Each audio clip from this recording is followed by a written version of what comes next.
Good morning বন্ধুরা, Anshi mummy ভ্লগে তোমাদের সবাইকে স্বাগত। বন্ধুরা, তোমরা কেমন আছো? আশা করছি ভালোই আছো, আর আমরাও ভালোই আছি। তো বন্ধুরা, আজকে হলো বৃহস্পতিবার, আর এখন ঘড়িতে বাজে সকাল 8:30 মতো। তো এখন থেকেই তোমাদের সাথে নিয়ে আমি আমার ভ্লগটা স্টার্ট করছি। তো এইদিকে দেখো, মাম্মাম দোকানে চলে গেছিলো। কি হয়েছিল আমি প্রথম থেকেই বলছি। আজকে আমার আগেও মাম্মাম ঘুম থেকে উঠেছে, ওর বাবার সাথে উঠে দোকানে যাচ্ছে, এইখানে যাচ্ছে, ওইখানে যাচ্ছে। তো আমি প্রথমে এতক্ষণে আমার সমস্ত বাসি কাজ বলতে পারো কমপ্লিট হয়ে গেছে। তারপরে মাম্মাম ঘরে এসেছে, মাম্মামকে বলছি চলো মাম্মাম আমি আর তুমি ব্রাশ করি। বলতে বলতে আমি যেই ব্রাশে কলগেট লাগাচ্ছিলাম, সেই মাম্মাম হাওয়া হয়ে গেছে। আমি সারা পাড়া দিয়ে আশেপাশে ওর ঠাম্মি বাড়ি, ওর দাদুর বাড়ি সব জায়গা দিয়ে, তারপর সোমনাথদের বাড়ি সব জায়গা দিয়ে খুঁজে বেড়াচ্ছি কোথায় গেল কোথায় গেল। তারপরে তো দেখি দোকানের ও আনসির কাকা ওকে বাড়ি নিয়ে আসছে।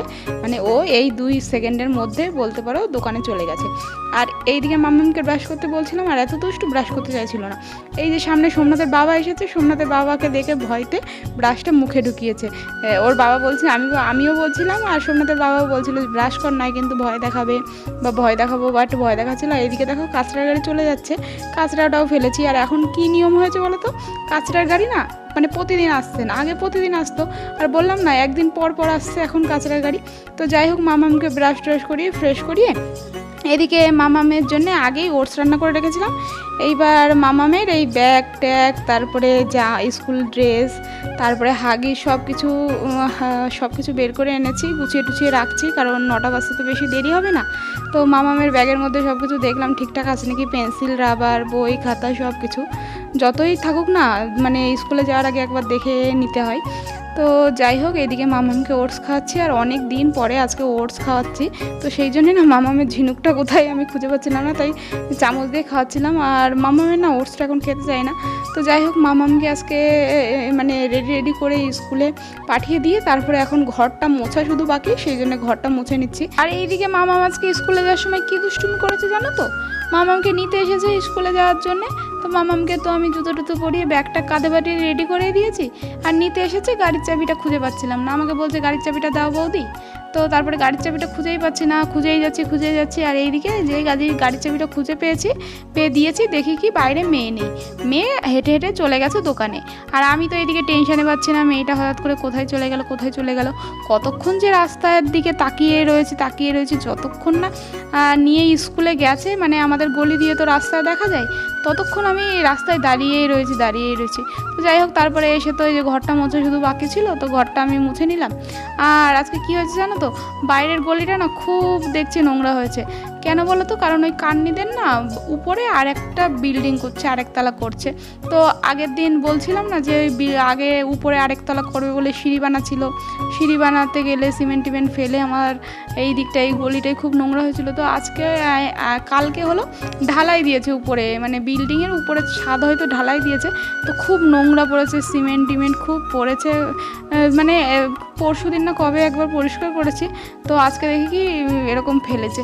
তো আমি ভাবছি কি অনেক দুমনা করে ভাবছিলাম যে পরিষ্কার করব না, কি ভাবছিলাম বলো তো, ভাবছি কি কাজ কি আদৌ শেষ হয়েছে নাকি, আজকে আবার কষ্ট করে পরিষ্কার করব, আবার যদি কালকে দেখি আবার নোংরা হয়ে গেছে কি করব, 2 দিন যাক তারপরে করব, এরকম করে দুমনা করে করলামই। কারণ তোমরা তো জানোই নোংরা থাকলে না আমি সেইটা না থাকতে পারি না, ভাবি যে করবো না আবার ঠিক করতেই হয়। তো যাই হোক, তাও করবো না বলে শুধু ঝাড় দিয়ে দিলাম। ভাবলাম এই সিমেন্ট, ধুলো, বালি, নোংরাগুলো এইগুলো ঝাড় দিয়ে দিই, জল দিয়ে আর পরিষ্কার করবো না, কারণ বালতি জল টেনে নিয়ে পরিষ্কার করতে না একটু বেশিই কষ্ট হয়। সেই জন্য ভাবলাম আজকে থাক, এইগুলো ঝাড় দিয়ে নোংরাগুলো ফেলে দিই। আর কাল পরশু যদি আবার কাজ না হয়, তো তারপরে আবার জল দিয়ে ভালো করে ওই দিক থেকে পরিষ্কার করে নিয়ে আসবো। আর এই যে আমার রান্নাঘরের সামনে থেকে এইখান থেকে এই যে জল দিয়ে পুরোটা বাকিটুকু পরিষ্কার করে নেব। এমনি কাজের সময় দুনমনা করছিলাম, কারণ শরীরটা খুব একটা ভালো নেই, তো সেই জন্য না একটু কষ্টই হয়ে যাচ্ছিলো। আর তাছাড়া আজকে তো বৃহস্পতিবার, পুজো দিতে অনেকটা টাইম লাগবে, তো অনেকটা দেরি হয়ে যাবে, সেই জন্যই ভাবছিলাম যে পরিষ্কার করব না। কিন্তু ওই যে একটা রোগ, যে নোংরা দেখলে স্থির থাকতে পারি না, যখন দেখবো তখনই আমার করতেই হবে। তারপরে তো জামা কাপড় ধুয়ে স্নান টান করে তারপরে যে এখন পুজো দিতে এসেছি, আর পুজো দেওয়ার আগেই আজকে জামা কাপড়টা মেলে রেখেছি। আর আজকে বৃহস্পতিবার যেহেতু, সেই জন্য লক্ষ্মীনারায়ণের জামাটা ধুয়ে দিয়ে তারপরে মেলে দিয়ে এখন পুজো দিচ্ছি। আর পুজো দেওয়া কমপ্লিট করে রান্নার কিছুই নেই, বরকে বলেছে কী রান্না করবো, বর বলেছে ভাতটা বসাও। আর আমার এদিকে খিদে পেয়ে গেছিলো, সেই জন্য আমি একটুখানি ভাতটা বসিয়ে ছাতুগুলো খেয়ে নিচ্ছিলাম। আর দিদাকে বলেছিলাম তোমাকে একটু ছাতু গুলিয়ে দেবো নাকি, তো দিদা বলছে মানে দিদা হলো ছোলা ভাজা খেয়েছে, সেই জন্য আর ছাতুগুলো খাবে না। তো ভাতটা হয়ে গেছে, আর ঘরে দেখলাম কটা কলা আছে, দুটো কলা ছিল, আর আগের দিন কলার তরকারি রান্না করেছিলাম, কলার খোসা ছিল। তো সেই জন্যে না সেই কলার খোসাটা আর কলা দিয়ে আজকে ভেবেছি, প্রথমে ভেবেছিলাম যে সর্ষে দিয়ে বাটবো, কিন্তু পরে আর বাটতে ইচ্ছে করলো না, ভাবলাম কলা ভাজাটাই খাবো। তো তারপরে দেখো বর দিয়ে গেলো এদিকে কচুরমুখী। তো আমি দেখো কচুরমুখীটা সিদ্ধ হতে বসিয়ে দিয়েছি, কচুরমুখীর তরকারি রান্না করব। আর 4-5টা কচুরমুখী রেখে দিয়েছি, যে কচুরমুখীটা না ওই সিদ্ধ, মানে দিদা বলে যে কচুরমুখী নাকি সিদ্ধও খাওয়া যায়, তো সেই জন্য রেখে দিলাম, অন্য একদিন সিদ্ধ খাবো। আর এইদিকে দেখো কচুরমুখীর তরকারিটা রান্না করতে করতে মামা এসে গেছে, আর এসে দেখো কি দুষ্টুমি করছে। এই কোথায় যাচ্ছ? হ্যাঁ তাদের এসে দুষ্টুমি করে দেখাচ্ছে, চলে যাচ্ছে আবার। হ্যাঁ আবার দুষ্টুমি করছে, আবার দুষ্টুমি করছে কেন তুমি?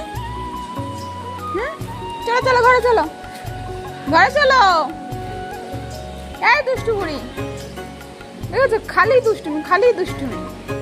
আর আজকে দেখো মামা মেয়ের স্কুল থেকে এসে নতুন বাহানা, ঘরে মোটে ঢুকবে না। আর আজকে কি করেছে জানো, মামাকে খালি পায়ে দৌড় করিয়ে দোকান পর্যন্ত নিয়ে গেছে, আর দোকানে গিয়ে আর আসবে না। তারপরে মামা মেয়ের একটা আঙ্কেল দোকানে মাল নিতে এসেছিল, তো সে বলল চলো আমরা তাহলে ঘুরতে যাই। আর মাম্মাম সেই জন্যেই না বাড়িতে এসেছে, কারণ মাম্মাম না এইটুকু জানে যে স্কুলের জামা পরে শুধু স্কুলেই যেতে হয়, মানে কোনো জায়গায় ঘুরতে যাওয়া যায় না। ঘুরতে গেলে নতুন জামা, সুন্দর জামা পরে আসতে হয়, সেজে গুজে আসতে হয়। আর মাম্মাম তো স্কুলে স্নান করে যায় না, স্কুল থেকে আসার পর স্নান করে। আর ও এটাও জানে যে আমাকে স্নান করতে হবে, তারপরে আমাকে নতুন জামা পরিয়ে দেবে। আর আমার মেয়ের মাথায় এত বুদ্ধি, আঙ্কেলকে দোকানে বলে এসেছে আঙ্কেল আমি কিন্তু বাড়ি গিয়ে স্নান করব, খাবো, তারপরে কিন্তু ড্রেস পরে আসবো, তুমি কিন্তু এতক্ষণে কোথাও যাবে না। তো যাই হোক মামামকে তো বাড়িতে নিয়ে এসে এই যে জল গরম হতে হতে মামামকে হোমওয়ার্কটাও করে দিচ্ছে। এখন হোমওয়ার্কের চাপ কম আছে, এখন মোটে 2টো করে হোমওয়ার্ক দেয়। তো মামামকে স্নান টান করিয়ে তারপরে আমরা 3জনে মিলে খেতে বসেছি। আর এইদিকে আমার বরের কাণ্ড দেখেছো যে আমি এইদিকে ক্যামেরাটা অন করে রেখেছি, তাও জলের বোতলটা রাখবে কোথায়, ওই ক্যামেরার সামনেই রাখলো। এরকমই করে আমার বর সবসময়। আর খাওয়া দাওয়া করে প্রতিদিনের মতো যথারীতি আমরা মামামকে নিয়ে ঘুমিয়েছিলাম। আর এইদিকে দেখো এখন এই যে রান্না করে চলে এসেছে, এখন বাজে হলো বিকাল 4:30। আর আমার সেরকম একটা ঘুম হয়নি বলতে পারলেই চলে, কারণ মনের মধ্যে একটা জিনিস খাবো ছিল সকাল থেকে। কী হয়েছে বলো তো, আগের দিন কাকিদের বাড়ির জন্মাষ্টমী উপলক্ষে কৃষ্ণের ভোগ রান্না করেছিলাম না, তো সেইখানে ওই মালপো বানিয়েছিলাম, সেই মালপোটা না আমার খুব খেতে ইচ্ছা করছে কালকের থেকে। তো আজকে সকাল থেকে ভাবছি আজকে তাহলে ঘরেই বানিয়ে ফেলবো। তো সেই জন্যেই মানে সকাল থেকে ভাবছি কখন বিকাল হবে, কখন বানাবো। তো তর সহ্য হচ্ছে না, 4:30-র সময় এই দেখো চলে এসেছি মালপোয়া বানাতে। আর আগের দিন কাকিদের বাড়িতে যে মালপোয়ার ব্যাটারটা বানিয়েছিলাম না, সেটা চালের গুঁড়ো দিয়ে বানিয়েছিলাম। আর সেটা না কেমন যেন শক্ত হয়ে গেছিলো, ফুল ছিল না, একটুখানি রেস্টে রাখার দরকার ছিল, কিন্তু আমরা 1 সেকেন্ড মানে 2 মিনিটও টাইম পাইনি রেস্টে রাখার জন্য, সঙ্গে সঙ্গে বানিয়ে ফেলেছিলাম। তাই জন্য হতে পারে, বা চালের গুঁড়ো দিয়েছি বলে ক্রিস্পি বা শক্ত হয়ে গেছে, সেটাও হতে পারে। আমি বুঝতে পারছিলাম না যে কেন এরকমটা হলো। সেই জন্য আজকে সকালে যখন আমি রান্না করছিলাম না, তখন আমি একটুখানি ইউটিউবে সার্চ করে দেখছিলাম মালপোয়া রেসিপি কীভাবে ভালো হয় ফোলে।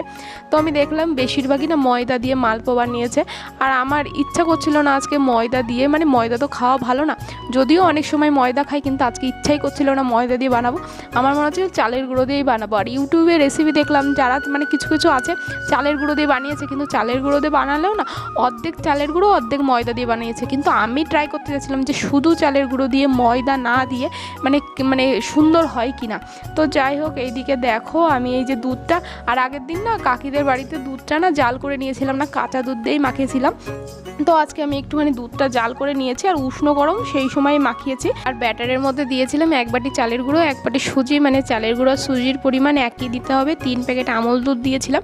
আমল দুধ দিলে না আমার কাছে টেস্টটা বেশি ভালো লাগে। আর অফ ক্যামেরায় একটুখানি লবণ দিয়েছিলাম, মিষ্টি জিনিসে না লবণ দিলে না একটু ব্যালেন্স হয়। আর অফ ক্যামেরায় দিয়েছিলাম একটুখানি এলাচ গুঁড়ো করে, এলাচের মধ্যে যে বীজ থাকে সেই বীজটা গুঁড়ো করে দিয়েছিলাম, যাতে মানে গন্ধটা স্বাদটা একটু বেশি ভালো লাগছিলো। এর মধ্যে মৌরি গুঁড়ো করেও দেওয়া যায়, কিন্তু আমার ঘরে ছিল না। তো তারপরে মিষ্টিতে আমি একটুও চিনি ইউজ করিনি, গুড় দিয়ে দিয়েছি। আর আমি ভাবলাম যে পিঠেটা ফুলবে না কেন, আমি একটুখানি সেই জন্য একটুখানি বেকিং পাউডার দিয়ে দিয়েছি। দেখি বেকিং পাউডার দিলে তো ফোলে, তো আমি দেখি কি হয় আমার শুধু চালের গুঁড়োর পিঠেটা কেমন হয়। আর লাস্টে না ব্যাটারটা গাঢ় হয়ে গেছিলো, সেই জন্য হালকা করে একটুখানি জল দিয়ে দিলাম। জল দেওয়ার জন্য টেস্টটা অতটাও খারাপ হবে না, কারণ আমল দুধ 3 প্যাকেট দিয়েছি। দিয়েছি, তো সেই জন্য একটুখানি জল দেওয়াই যায়, সেই জন্য একটু জল দিয়ে দিলাম। এখন তো ব্যাটারটা আমার রেডি, ব্যাটারটা 1 ঘন্টার জন্য রেস্টে রেখে দেবো, আর ততক্ষণে এই জায়গাটা একদম পরিষ্কার করে নেবো। ও মাম্মি উঠবো না, ওঠো না মাম্মি গো, ও মাম্মি ওঠো, ও মাম্মি ওয়াও ইয়াও ইয়াও, ওঠো মাম্মি, চলো আমরা যাই, আমরা তো এখন মালপোয়া বানাবো, মালপোয়া বানাবো এখন। কে বানাবে মালপোয়া? তুমি কি মালপোয়া করবে না? ঠিক আছে, তাহলে আমি একা একা মালপোয়া খাবো, ঠিক আছে? হ্যাঁ ঠিক আছে, মিষ্টি মিষ্টি মালপোয়া আমি একা একা খাবো, ঠিক আছে? ওকে, তোমাকে দেবো না, ওকে? পাপাকে তো পাওয়া যায় না এখানে, এইখানে তো পাওয়া যায় না মালপোয়া, তুমি পাপাকে আনতে বলতে পারবে না, পাপা আনতে পারবে না, এখানে তো পাওয়া যায় না। তুমি তাহলে কি করে খাবা? তাহলে আমার সাথে চলো বানাতে। আমার পাপা আমি খাই না, কি মালপোয়া খাই না, মালপোয়া খাও না তো? আমি একটা গরুর মুড়ি বানাইছি, তোমাকে দেবো না। দিতে হবে না, আমি খাই না। তুমি মোয়ার কথা বলছো? বাবা মোয়া বানাইছিল এটা, আমি খাই না মোয়া, মোয়া তো এখন আর নেই, আমি মালপোয়া বানাবো, তোমাকে দেবো না। তুমি খাবা না তো মালপোয়া? মনে থাকলো তো? না আমি তাহলে কিন্তু দেবো না তোমাকে মালপোয়া, তুমি খাবা কি না তাই বলো। আমি বড় হয়ে যাবে, তুমি আমি ছোট বেবি হবো, তার তো আমি মারবো। আমাকে মারবা? আমি ছোট বেবি হয়ে যাবো, তুমি মাম্মি হয়ে যাবা? কেন মারবা কেন? এত বড় হয়েছে। হ্যাঁ, তুমি মালপোয়া খাবা কিনা তাই বলো। খাবা? মারলে কেন? আমি তোমাকে বলেছি মালপোয়া দেবো না, তুমিই তো বললে আমি খাবো না। তুমি খাবা কিনা তাই জিজ্ঞাসা করছি, তুমি কি খাবা? খাবা মালপোয়া? তাহলে দেবো। খাবা তো? খাবা তো? আচ্ছা তাহলে মাম্মিকে সরি বলো, তুমি মাম্মিকে মেরেছো কেন? আমার লেগেছে। আবার হাসছো তুমি? মামির লেগেছে আবার হাসছো তুমি? তোমার খুব লেগেছে, সরি বলো, ক্ষমা করে দাও তাই বলো। হ্যাঁ, হাত জোর করছো? ঠিক আছে, তাহলে ক্ষমা করে দিচ্ছি।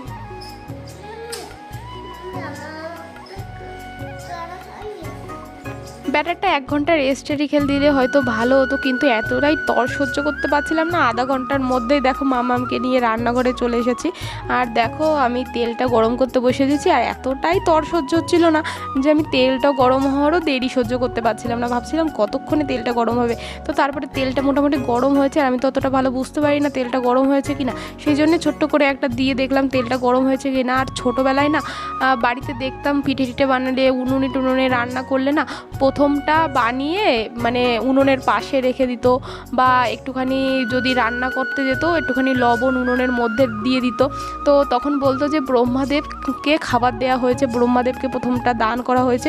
তো হঠাৎ করে না সেই জিনিসটা মনে হচ্ছিল, সেই জন্য দেখো এই প্রথম ছোটোটা বানিয়ে আমি এই ওভেনের পাশে রেখে দিয়েছি। আর সত্যি বলছি পিঠেগুলো কি সুন্দর দারুণ করে ফুলছিল, আর কি সুন্দর হয়েছিল, মনেই হচ্ছিল না যে মানে ময়দার না, আমি ইউটিউবে ভিডিওতে যা দেখেছি সেরকমই ফুলেছিল। আর পিঠেগুলো নরমও হয়েছিল, এমন না কড়কড়ে হয়ে গেছিলো।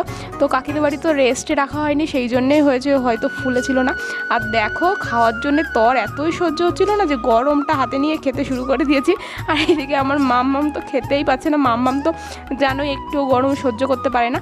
আর খেয়ে না ভালোই হয়েছে, কারণ একটু টেস্ট করে দেখার দরকার মিষ্টি টিষ্টি হয়েছে নাকি। আর টেস্ট করে আমি দেখলাম যে মিষ্টি হয়নি, আর সত্যি সত্যি বানিয়ে ফেললে কী অবস্থা হতো বলো তো, যে সব মিষ্টি ছাড়াই হতো। এমনিই আমি মিষ্টি কম খাই, তারপরেও আমার কাছে মিষ্টি হয়নি, তাহলে কেমন মিষ্টি হয়েছে তাহলে তোমরাই ভাবো।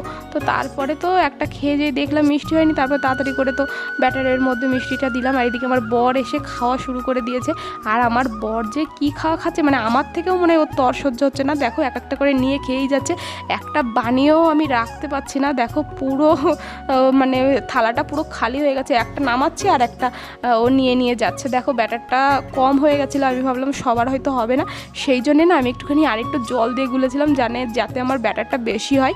আর সত্যি ব্যাটারের থিকনেসটা না এখানে সব থেকে বেশি জরুরি। তুমি ব্যাটারটা যদি ঠিক মতো মানে গাঢ় বা পাতলা হয়ে যায় না, সেই জন্যে না পিঠে অন্যরকম হয়ে যায়। দেখো আমি মালপোয়া পিঠে বানাতে বানাতে চান্দোসা পিঠে বানিয়ে ফেলেছি। তো মানে ব্যাটারটা হলো হালকা হয়ে গেছে, তো সেই জন্যে এরকম হয়েছে। আমি ভেবেছিলাম ব্যাটারের মধ্যে একটু জল দিলে একটু বেশি হবে ব্যাটারটা, আর অনেকগুলো পিঠে হবে, আমাদের সবার হয়ে যাবে। তো যাই হোক বন্ধুরা, এই যে মামামকেও দিয়েছি, মামাম খুব আনন্দ করে পিঠে খাচ্ছে, টিভি দেখছে। তো বন্ধুরা আজকের ভ্লগটা আমি এইখানেই শেষ করছি, আশা করছি তোমাদের ভ্লগটা ভালো লাগবে। বাই বাই, আবার দেখা হবে নেক্সট ভিডিও।